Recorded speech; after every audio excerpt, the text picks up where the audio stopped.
ನಾವು ಕೂಡ ಈ ಧರ್ಮಸ್ಥಳದ ಬಗ್ಗೆ ಅಪಪ್ರಚಾರವನ್ನು ಮಾಡ್ತಾ ಇದ್ದಾರೆ. ವಿದೇಶದಿಂದ ಹಣ ತಗೊಂಡು ಮತ್ತು ಕೆಲವು ಮತಾಂಧ ಶಕ್ತಿಗಳು ಯಾರು ಕನ್ವರ್ಟ್ ಮಾಡಬೇಕು ಹಿಂದೂಗಳನ್ನು ಅಂತ ಹೊರಟಿದ್ದಾರೋ ಅವರೆಲ್ಲರೂ ಕೂಡ ಈ ಧರ್ಮಸ್ಥಳಕ್ಕೆ ಇರುವಂಥ ಪವಿತ್ರತೆಯನ್ನು ಹಾಳು ಮಾಡಬೇಕು ಅನ್ನೋ ದೃಷ್ಟಿಯಿಂದ ಹಣ ತಗೊಂಡು ಮಾಡಿದ್ದಾರೆ. ಅದಕ್ಕೆ ಈ ನಗರ ನಕ್ಸಲರು ಕೂಡ ಬೆಂಬಲ ಮಾಡಿದ್ದಾರೆ. ಅದಕ್ಕೋಸ್ಕರ ಇದು SIT ರಚನೆ ಮಾಡಬೇಕು ಅಂತ ನಮ್ಮ ಆಗ್ರಹ ಇತ್ತು. ಮಾಡಿದ್ದಾರೆ. ಈಗ ರಿಪೋರ್ಟು ಕೊಟ್ಟಿದ್ದಾರೆ, ಕೋರ್ಟ್ ಕೊಟ್ಟಿದ್ದಾರೆ. ಇನ್ನೂ ವರದಿ ಆಚೆ ಬಂದಿಲ್ಲ. ಅವತ್ತು ಸಿದ್ದರಾಮಯ್ಯನವರು ಈ ಧರ್ಮಸ್ಥಳಕ್ಕೆ ಒಂದು ರೀತಿ ಅಪಚಾರ ಮಾಡಬೇಕು ಅಂತಲೇ ಅವರು ಇದನ್ನೆಲ್ಲ ಇಷ್ಟೊಂದು ದೊಡ್ಡ ಮಟ್ಟದಲ್ಲಿ ಮಾಡಿದ್ದು. ಇಲ್ಲಾಂದ್ರೆ ಅವತ್ತು ಬಂಧುಗಳೇ ನಮಸ್ಕಾರ, ನಾನು ವೀರನಗೌಡ. ಸ್ನೇಹಿತರೆ, ಸಾಲು ಶವಹೂತ ಪ್ರಕರಣಕ್ಕೆ ಸಂಬಂಧಪಟ್ಟಂತೆ SITಯು ಬೆಳ್ತಂಗಡಿ ನ್ಯಾಯಾಲಯಕ್ಕೆ 7,005 ಪುಟಗಳ ವರದಿಯನ್ನ ನೀಡಿದೆ. ಈ ವರದಿಯ ಹಿನ್ನೆಲೆಯಲ್ಲಿ ವಿರೋಧ ಪಕ್ಷದ ನಾಯಕರಾದಂತಹ R ಅಶೋಕ್ ಅವರು ಒಂದಿಷ್ಟು ಹೇಳಿಕೆಯನ್ನ ಮಾಧ್ಯಮಗಳಲ್ಲಿ ನೀಡಿದ್ದಾರೆ. ಆ ಹೇಳಿಕೆಗಳು ಏನು ಅಂತಂದ್ರೆ, ವಿದೇಶದಿಂದ ಫಂಡ್ ಬಂದಿದೆ, ವಿದೇಶಿಗರ ಕೈ ಜೋಡಿಸಿದ್ದಾರೆ, ಹಾಗಾಗಿ ಇವರು ಹಿಂದೂಗಳನ್ನ ಕ್ರೈಸ್ತ ಮತಾಂತರ ಮಾಡಲಿಕ್ಕೆ ಇವರು ವಿದೇಶಿಗರ ಜೊತೆ ಕೈ ಜೋಡಿಸಿ ಇವರು ಷಡ್ಯಂತ್ರವನ್ನ ರೂಪಿಸಿದ್ದಾರೆ, ಧರ್ಮಸ್ಥಳಕ್ಕೆ ಅಪಪ್ರಚಾರವನ್ನ ಮಾಡಲಿಕ್ಕೆ ಇವರು ತೋರಿಸ್ತಾ ಇದ್ದಾರೆ. ಸಿದ್ದರಾಮಯ್ಯನವರು ಕೂಡ ಧರ್ಮಸ್ಥಳಕ್ಕೆ ಅಪಪ್ರಚಾರ ಮಾಡಬೇಕು ಅಂತಾನೆ ಇದ್ರು, ಹಾಗಾಗಿ ಅವರು ಕೂಡ ಇದರಲ್ಲಿ ಅಪಪ್ರಚಾರವನ್ನ ಮಾಡಿದ್ದಾರೆ ಎನ್ನುವಂತಹ ಮಾತುಗಳನ್ನ ತಾವುಗಳು ವಿರೋಧ ಪಕ್ಷದ ನಾಯಕರಾಗಿ ನೀವು ಆ ಮಾತುಗಳನ್ನ ಆಡ್ತೀರಿ. ಆದರೆ ನಾನು ಇಲ್ಲಿ ಹೇಳಲಿಕ್ಕೆ ಏನ್ ಬಯಸ್ತೀನಿ ಅಂತಂದ್ರೆ, ತಾವು ಒಬ್ಬ ವಿರೋಧ ಪಕ್ಷದ ನಾಯಕರಾಗಿ ನಿಮ್ಮ ರಾಜಕಾರಣಕ್ಕೆ ಹಿಂದೂಗಳನ್ನ ಮತ್ತು ಹಿಂದೂ ಧರ್ಮವನ್ನ ಬಳಸಿಕೊಳ್ಳಬೇಡಿ ಎನ್ನುವಂತಹ ಮಾತನ್ನು ನಾನು ಇಲ್ಲಿ ಸ್ಪಷ್ಟವಾಗಿ ಹೇಳಲಿಕ್ಕೆ ಬಯಸ್ತೇನೆ. ಯಾಕೆ ಅಂತಂದ್ರೆ, ನಿಮಕ್ಕಿನ್ನ ದೊಡ್ಡ ಹಿಂದೂಗಳು ನಾವು. ಯಾಕೆಂತಂದ್ರೆ ಅಲ್ಲಿ ಆಗಿರ್ತಕ್ಕಂತಹ ಹೆಣ್ಣು ಮಕ್ಕಳ ರಕ್ಷಣೆಗೆ ಮತ್ತು ಸುರಕ್ಷತೆಗೆ ನಾವುಗಳು ಹೋರಾಡ್ತಾ ಇದ್ದೀವಿ. ಇವತ್ತು ಹೋರಾಟಗಾರರು ಮಹೇಶ್ ಶೆಟ್ಟಿ ತಿಮುರೋಡಿ ಅವರಾಗಿರ್ಬೋದು, ಗಿರೀಶ್ ಮಟ್ಟಣ್ಣನವರಾಗಿರ್ಬೋದು ಮತ್ತು ಯೂಟ್ಯೂಬರ್ಸ್ಗಳಾಗಿರ್ಬೋದು ಸತ್ಯದ ನ್ಯಾಯದ ಪರವಾಗಿ ಇವತ್ತು ನಿಂತ್ಕೊಂಡು ಒಂದಿಷ್ಟು ವರದಿಯನ್ನ ಮಾಡ್ತಾ ಇದ್ದಾರೆ. ಇವತ್ತು ತನಿಖೆ ಆಗಲಿ ಅಂತೇಳಿ ಹೇಳ್ತಾ ಇದ್ದಾರೆ. ನಾವು ಧರ್ಮಸ್ಥಳದ ಪರವಾಗಿ ಇರ್ತಕ್ಕಂಥದ್ದು, ನೀವು ಧರ್ಮಸ್ಥಳದ ಪರನ ಅಥವಾ ವಿರೋಧ ಅಂತ ಬಂದ್ರೆ ಧರ್ಮಸ್ಥಳದ ಪರವಾಗಿ ಇರ್ತಕ್ಕಂತಹದ್ದು. ಆದರೆ ಅಲ್ಲಿ ಆಗಿರ್ತಕ್ಕಂತಹ ಕೃತ್ಯಗಳ ಮೇಲೆ ತನಿಖೆ ಆಗಲಿ ಅಂತ ಹೇಳಿದ್ವಿ ವಿನಃ ಇವತ್ತಿನವರೆಗೂ ಕೂಡ ಧರ್ಮಸ್ಥಳದ ಮೇಲೆ ಅಪಪ್ರಚಾರ ಅಂತೇಳಿ ಎಲ್ಲಿಯೂ ಕೂಡ ನಾವು ಮಾಡಿಲ್ಲ ಮತ್ತು ಮಾಡೋದು ಇಲ್ಲ.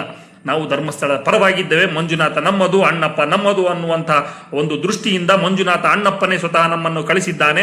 ಹಾಗಾಗಿ ನಾವು ಇದು ಒಂದು ಪ್ರಕರಣಕ್ಕೆ ತನಿಖೆ ಆಗಬೇಕು ಅಂತ ಹೇಳಿ ಕೇಳ್ತಾ ಇದ್ದೇವೆ ಹೊರತು ನಿಮ್ಮ ಹಾಗೆ SIT ರಚನೆ ಆದಾಗ ಕಾರುಗಳಲ್ಲಿ ಧರ್ಮಯುದ್ಧ ಅಂತ ಮಾಡ್ತೀವಿ, ಧರ್ಮಯಾತ್ರೆ ಅಂತ ಮಾಡ್ತೀವಿ ಅಂತ ಹೇಳಿ ಅಲ್ಲಿ ಬಂದು ಯಾರು ಬೊಬ್ಬೆ ಹೊಡಿಲಿಲ್ಲ. SIT ರಚನೆ ಆಗ್ಲಿಕ್ಕೆ ಬಿಡಬೇಕಾಗಿತ್ತು ತಾವುಗಳು. ಅಲ್ಲಿ ಆಗಿದೇನೋ ಇಲ್ವಾ? ಆಗಿಲ್ಲ ಅಂತಂದ್ರೆ ಈಗ ನಾವಲ್ಲ ಅಂತಂದ್ಮೇಲೆ ನಾವಲ್ಲ ಅಂತೇಳಿ ಬಂದು ಹೇಳ್ಬೋದಲ್ವಾ? ಹಂಗಿದ್ಮೇಲೆ ಯಾಕೆ ಅಲ್ಲಿ SIT ತನಿಖೆ ಆಗಬಾರ್ದು ಅಂತೇಳಿ ಹೋಗಿ ಅಲ್ಲಿ ಭಾಷಣ ಮಾಡಿದಿರ್ತಾವು?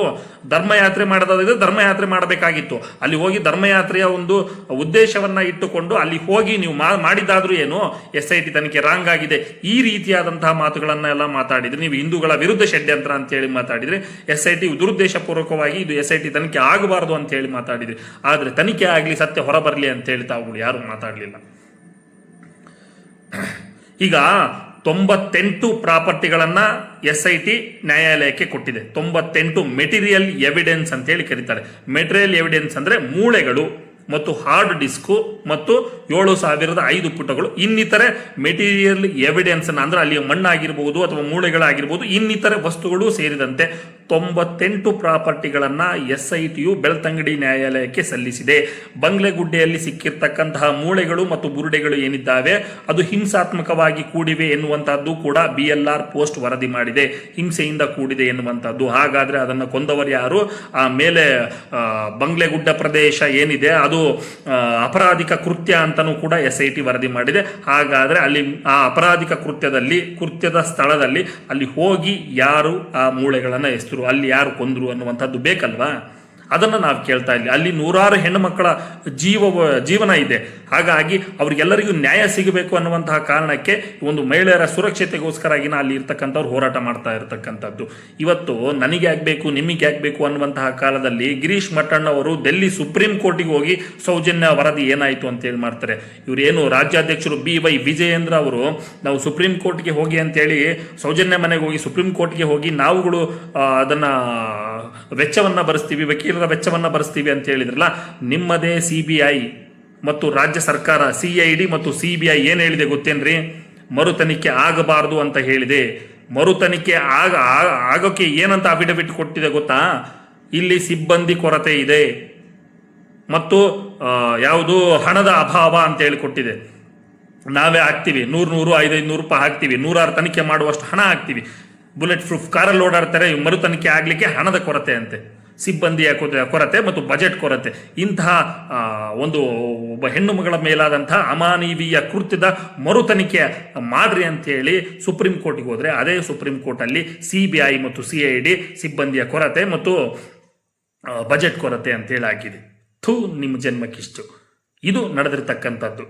ಇನ್ನೇನು ವಿಧಾನಸಭೆಯಲ್ಲಿ ಏನು ಸದನದಲ್ಲಿ ಬೊಬ್ಬರ ಹೊಡೆದ್ರಲ್ವಾ, ವಿದೇಶಿ ಫಂಡ್ ಬಂತು, ಫಾರಿನ್ ಫಂಡ್ ಬಂತು, ದುಬೈಯಿಂದ ಬಂತು ಅಂತ ಹೇಳಿದ್ರಲ್ಲ ಮೊದಲು, ಆಮೇಲೆ ಕ್ರಿಶ್ಚಿಯನ್ ಫಂಡ್ ಬಂತು ಅಂತ ಹೇಳಿದ್ರಿ. Dubai fund, Christian fund, Tamilians fund, ಇನ್ನೊಂದು ಫಂಡು, ಬೇರೆ ಬೇರೆ ಫಂಡ್ ಎಲ್ಲ ಬಂತು ಅಂತ ಹೇಳಿದ್ರಲ್ವಾ. ಫಾರಿನ್ ಫಂಡು ಅಮೆರಿಕದಿಂದ ಏನಾದರೂ ಬಂತ ಫಂಡು? ಬಂದಿದೆ ನೋಡಿ. ಅಲ್ಲಿ SIT ಹೋಗಿ ಎಲ್ಲಾ ವಿರೋಧ ಪಕ್ಷದ ನಾಯಕರುಗಳು ಮತ್ತು ಕೆಲವೊಬ್ರು ಕಾಂಗ್ರೆಸ್ನವರು ಕೂಡ ಮಾತಾಡಿದ್ದಾರೆ, JDSನವರು ಮಾತಾಡಿದ್ದಾರೆ, 3 ಪಕ್ಷಗಳು ಕೂಡ ಮಾತಾಡಿದ್ದಾರೆ.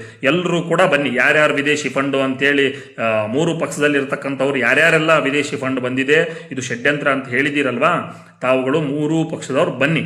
ಅಲ್ಲಿ SIT ತಗೊಂಡು ಹೋಗ್ತಾ ಇದೆ ಮೆಟೀರಿಯಲ್ ಎವಿಡೆನ್ಸ್ನ. ಅದನ್ನು ಓಪನ್ ಮಾಡಿ ಅದರಲ್ಲಿ ದುಬೈ ಫಂಡ್ ಯಾವುದು, ಫಾರಿನ್ ಫಂಡ್ ಯಾವುದು, ಕ್ರಿಶ್ಚಿಯನ್ ಫಂಡ್ ಯಾವುದು ಅಂತೇಳಿ ತೋರಿಸಿ, ನಿಮಗೆ ಗೊತ್ತಾಗುತ್ತೆ. ಅಲ್ಲಿ ಇರ್ತಕ್ಕಂಥದ್ದು ಮೆಟೀರಿಯಲ್ ಎವಿಡೆನ್ಸ್. 7,005 ಪುಟಗಳು. 7,005 ಪುಟಗಳಲ್ಲಿ ಏನು ಹೋರಾಟಗಾರರ ಬಗ್ಗೆನೂ ಕೂಡ ಬರೆದಿರ್ತಾರೆ, ಬಿಟ್ಟಿರಲ್ಲ.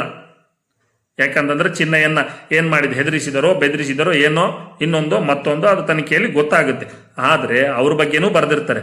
ಆದರೆ 3,923 ಪುಟಗಳು ಅದರ ಬಗ್ಗೆ ಬರೆದ್ರೆ 3,082 ಪುಟಗಳು ತನಿಖೆಯ ಬಗ್ಗೆ ಬರೆದಿದ್ದಾರೆ. ಏನು ಚಿನ್ನಯ್ಯ ಏನು ಹೇಳಿದ್ದ, ಅಲ್ಲಿ 10-12 ವರ್ಷದ ಹುಡುಗಿಯ ಬಟ್ಟೆ ಇತ್ತು, ಅಂದ್ರೆ ಸ್ಕೂಲ್ ಬಟ್ಟೆ ಇತ್ತು ಮತ್ತು ಐಡೆಂಟಿ ಕಾರ್ಡ್ ಇತ್ತು, ಅವರ ವಿಳಾಸ ಎಲ್ಲ ಇತ್ತು ಅಂತ ಹೇಳಿದ್ರಲ್ಲ, ಅದರ ತನಿಖೆ ಕೂಡ ಮಾಡ್ತಾ ಇದೆ. ಆತ ಹೇಳಿದ್ದು ಸುಳ್ಳಾದರೆ ಆ ಒಂದು ಪ್ರಕರಣ 1510 ಪ್ರಕರಣದಲ್ಲಿ ವಿಶೇಷವಾಗಿ 4 ಪ್ರಕರಣಗಳನ್ನು ತೆಗೆದುಕೊಂಡಿದೆ. ಆ 4 ಪ್ರಕರಣಗಳಲ್ಲಿ ಚಿನ್ನಯ್ಯ ಹೇಳಿದಂತಹ 4 ಪ್ರಕರಣಗಳನ್ನು ತೆಗೆದುಕೊಂಡಿದೆ. ಚಿನ್ನಯ್ಯ ಹೇಳಿದ್ದನ್ನೇ ತೆಗೆದುಕೊಂಡಿರೋದು, ಬೇರೆ ಯಾವುದನ್ನು ತೆಗೆದುಕೊಂಡಿಲ್ಲ. ಚಿನ್ನಯ್ಯ ಹೇಳಿದಂತಹ 10-12 ವರ್ಷದ ಹುಡುಗಿ ಏನಿದ್ದಾಳಲ್ಲ, ಆ ಹುಡುಗಿಯ ಪ್ರಕರಣ ಮತ್ತು ಆ್ಯಸಿಡ್ ಪ್ರಕರಣ ಅದನ್ನು ಕೂಡ ಚಿನ್ನಯ್ಯನೇ ಹೇಳಿದ್ದು. ವಿಡಿಯೋದಲ್ಲಿದೆ.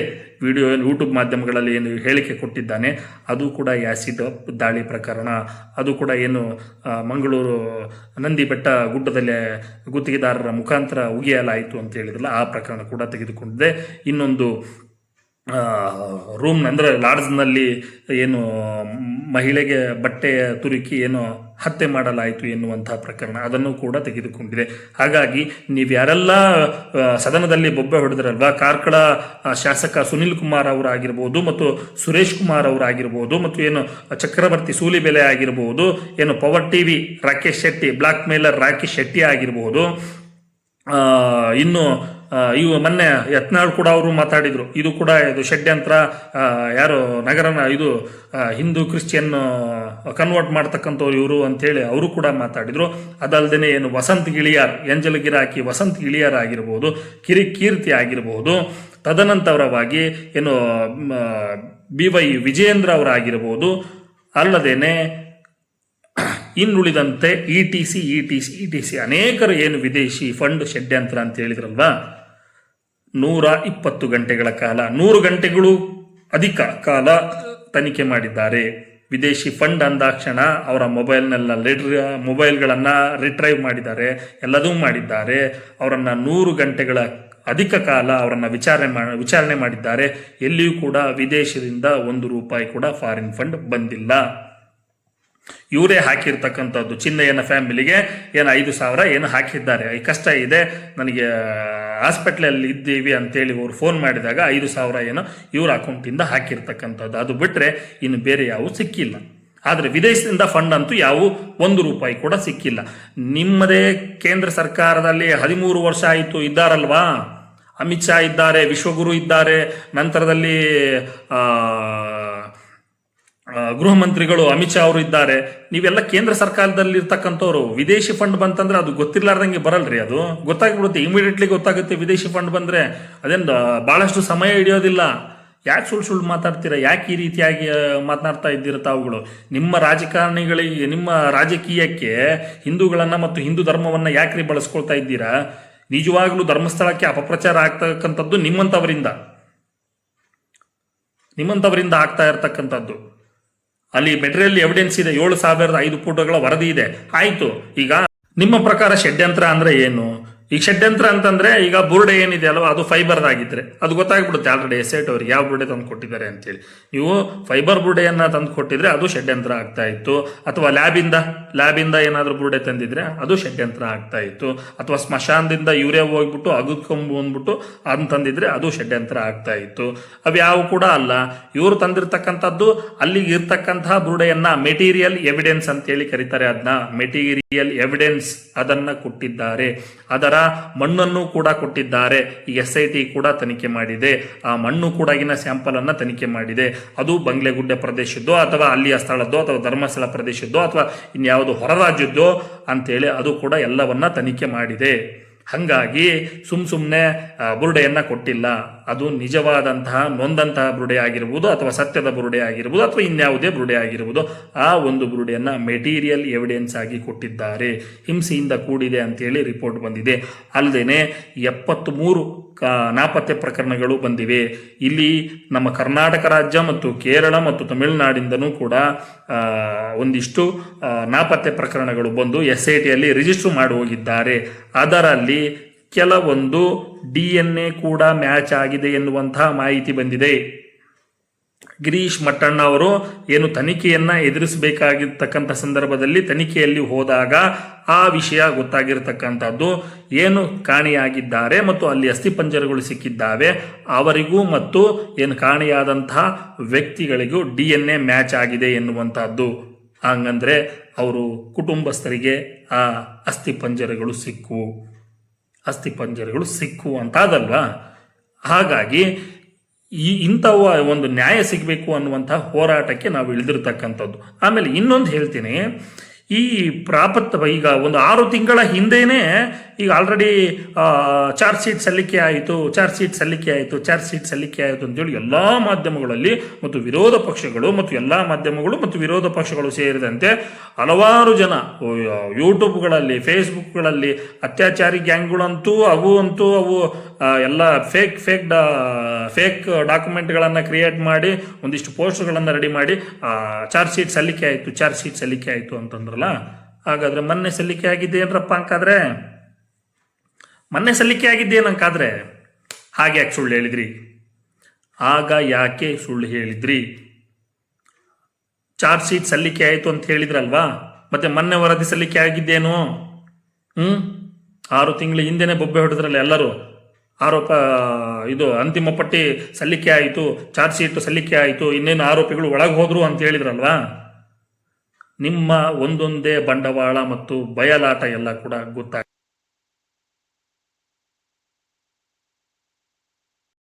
ಹಾಗಾಗಿ ಸ್ನೇಹಿತರೆ, ಈ ನಮ್ಮ ಏನು ಚಾನಲ್ ಏನಿದೆ, ಸುಳ್ಳುಗಳನ್ನ ಮತ್ತು ಊಹಾಪೋಹಗಳನ್ನ ಮತ್ತು ಕಲ್ಪನೆಯನ್ನ ಮಾಡಿಕೊಂಡು ಹೇಳ್ತಾ ಇಲ್ಲ, ನಿಜವಾದ ಸತ್ಯಾಂಶವನ್ನ ತಮ್ಮ ಮುಂದೆ ಇಡ್ತಕ್ಕಂಥ ಕೆಲಸ ಮಾಡ್ತಾ ಇದೆ. ಇವತ್ತು ಅಲ್ಲಿನ ಹೆಣ್ಣು ಮಕ್ಕಳಿಗೆ ನ್ಯಾಯ ಸಿಗಲಿ, ಹೆಣ್ಣು ಮಕ್ಕಳು ಗಂಡು ಮಕ್ಕಳು ಸೇರಿದಂತೆ ಅಲ್ಲಿನ ಅನ್ಯಾಯಕ್ಕೆ ಒಳಗಾದವರಿಗೆ, ಗಂಡು ಮಕ್ಕಳು ಇದ್ದಾರೆ ಅಲ್ಲಿ, ಗಂಡು ಮಕ್ಕಳು, ಹೆಣ್ಣು ಮಕ್ಕಳು, ಮಹಿಳೆಯರು, ಮಕ್ಕಳು ಸೇರಿದಂತೆ ಎಲ್ರಿಗೂ ಕೂಡ ಅನ್ಯಾಯಕ್ಕೆ ಒಳಗಾದವರಿಗೆ ನ್ಯಾಯ ಸಿಗಲಿ, ತನಿಖೆ ಆಗಲಿ ಅಂತ ಹೇಳ್ತಾ ಇರತಕ್ಕಂಥದ್ದು. ಆ ತನಿಖೆ ಆಗಲಿಕ್ಕೆ ಬಿಡಬೇಕು. ಇನ್ನು ಅಲ್ಲಿ ಬಲವಾದಂತಹ ಮತ್ತು ಭಯಾನಕವಾದಂತಹ ವರದಿ ಇರತಕ್ಕಂಥದ್ದು ಸತ್ಯ. ಯಾಕೆ ಅಂತಂದ್ರೆ 3082 ಪುಟಗಳಲ್ಲಿ ಅಷ್ಟೊಂದು ಬರೆದಿದ್ದಾರೆ ಅಂತಂದ್ರೆ ತಾವುಗಳೇ ಲೆಕ್ಕ ಹಾಕೊಳ್ಬೇಕು. 265 ಸಾಕ್ಷಿಗಳನ್ನು ಕೂಡ ಮಾಡಿದ್ದಾರೆ. ಭಯಾನಕ ವರದಿ ಇದೆ. 1510 ಪ್ರಕರಣಗಳು ಒಂದಕ್ಕೊಂದು ತಾಳೆ ಆಗ್ತಾ ಇಲ್ಲ ಎನ್ನುವಂತಹ ವರದಿ ಇದೆ. ಈಗ SIT ಹಿಂದೆನೆ ಕೇಳಿತ್ತು, ಇನ್ನ ತನಿಖೆ ಮಾಡಲಿಕ್ಕೆ ನಮಗೆ ಅವಕಾಶ ಮಾಡಿಕೊಡಿ ಅಂತೇಳಿ ಕೇಳಿತ್ತು. ಅದನ್ನ BLR ಪೋಸ್ಟ್ ವರದಿ ಮಾಡಿದೆ. ಸರ್ಕಾರ SIT ಇನ್ನ ಹೆಚ್ಚಿನ ತನಿಖೆಗೆ ಅವಕಾಶ ಮಾಡಿಕೊಟ್ಟಿರಲಿಲ್ಲ. ಈಗ ಕೋರ್ಟ್ ಮುಖಾಂತರ ಇನ್ನೂ ಹೆಚ್ಚಿನ ತನಿಖೆಗೆ ಅವಕಾಶ ಮಾಡಿಕೊಡುತ್ತೆ. ಉಗ್ರಪ್ಪ ವರದಿ ಕೂಡ ವರದಿ ಕೊಟ್ಟರು, ಅಲ್ಲಿಗೆ ಸುಮ್ಮನಾದ್ರು. ಇದು ಕೂಡ ಪ್ರಾಥಮಿಕ ತನಿಖೆ ಕೊಟ್ಟರು, ಅಲ್ಲಿಗೆ ಸುಮ್ಮನಾಗ್ತಾ ಇದ್ರು. ಮತ್ತೆ ಸ್ಟಾರ್ಟ್ ಆಗಿ ಮತ್ತೆ ಈಗ ಅಂತಿಮ ವರದಿಯನ್ನ ಸಲ್ಲಿಸಿದ್ದಾರೆ. ಆದರೆ ಇದು ಅಂತಿಮ ವರದಿ ಹೌದೋ ಅಥವಾ ಅಲ್ಲವೋ ಎನ್ನುವಂತಹದ್ದನ್ನು ಕನ್ಫ್ಯೂಷನ್ ಇದೆ. ಯಾಕೆ ಅಂತಂದ್ರೆ ಆ ಮೆಟೀರಿಯಲ್ ಎವಿಡೆನ್ಸ್ ಏನು ಕೊಟ್ಟಿದ್ದಾರೆ ಮತ್ತು ಈಗ ವರದಿಯನ್ನು ಏನು ಕೊಟ್ಟಿದ್ದಾರೆ ಆಧಾರ ಆ ಹಿಂಸೆಯಿಂದ ಕೂಡಿದೆ ಅನ್ನುವಂಥದ್ದನ್ನು ಕಂಡುಹಿಡಿಬೇಕಲ್ಲ, ಯಾರು ಕೊಲೆಗಾರರು ಅಂತೇಳಿ. ಅಲ್ಲಿ ಆ ರೇಪನ್ನು ಮಾಡ್ರಿ ಯಾರು ಮಾಡಿದ್ದು ಅನ್ನುವಂಥದ್ದು ಕಂಡುಹಿಡಿಬೇಕಲ್ಲ, ಅದಕ್ಕೆ ಇನ್ನೂ ತನಿಖೆ ಅಗತ್ಯ ಇದೆ. ಹಾಗಾಗಿ ಇದು ಅಂತಿಮ ವರದಿ ಅಲ್ಲ ಅನ್ನುವಂಥದ್ದು ಒಂದು ಕಡೆ ಆದರೆ, ಇದು ಕನ್ಫ್ಯೂಷನ್ ಇದೆ ಅನ್ನುವಂಥದ್ದು ಒಂದು ಕಡೆ. ಹಾಗಾಗಿ ಇನ್ನು ಮುಂದಿನ ಬೆಳವಣಿಗೆ ಏನಾಗುತ್ತೆ ಅದನ್ನು ನಾವು ನೋಡಬೇಕಾಗಿದೆ. ಸ್ನೇಹಿತರೆ, ಈ ಮಾಹಿತಿ ತಮಗೇನಾದರೂ ಇಷ್ಟ ಆದರೆ ಲೈಕ್ ಮಾಡಿ ಮತ್ತು ಅಭಿಪ್ರಾಯವನ್ನು ಕಮೆಂಟ್ ಮೂಲಕ ಹಂಚಿಕೊಳ್ಳಿ. ಮತ್ತು ಸತ್ಯ ಮತ್ತು ನಿಷ್ಪಕ್ಷಪಾತ ವರದಿಗಾಗಿ ನಮ್ಮ ಯೂಟ್ಯೂಬ್ ಚಾನಲನ್ನು ಸಬ್ಸ್ಕ್ರೈಬ್ ಮಾಡಿ. ಧನ್ಯವಾದಗಳು. ಮತ್ತೆ ಭೇಟಿಯಾಗೋಣ.